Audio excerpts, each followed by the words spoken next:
Part one of how I made the giant gleaming primrose anthropologie mirror in my garage. First things first, I called my local glass cutting company just to make sure that this is a size and shape that they could cut out, because if it's a no, then you're pretty much stuck right there. What I did was I projected the shape that I made on my computer. You can make it on Canva. I projected it onto my wall, taped the craft paper across it, and traced it to the halfway mark.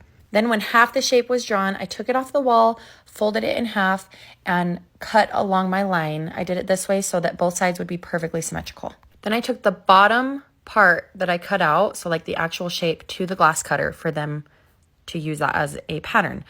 I took the other side of it to use as a pattern for my backing that I used 3/4 inch MDF boards for. I wish that there was an MDF sheet big enough, but there just wasn't. So I got two, and I was a little nervous about screwing them together and making it strong enough, but it actually worked out really well. So after I traced the shape on there and measured a million times, I used my jigsaw to cut the shape out. So on my backing here, I made the height of it 2 inches taller than the mirror because I wanted a piece of wood to go along the bottom for the mirror to sit on.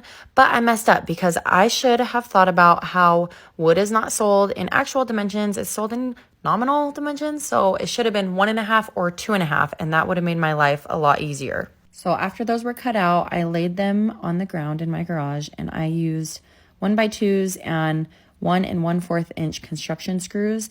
And I just used probably 100 screws and tried to make it as strong as I possibly could. My only problem here was I probably should have used 1-inch screws because they were just coming through to the mirror side a little bit too much, where if I didn't unscrew them a little bit, then it probably would have shattered the mirror, having the point touching the back of the mirror. And then I went in and sanded everything, took a 1x4 and screwed it to the bottom. You can see on that far side, as if it was like acting like a base.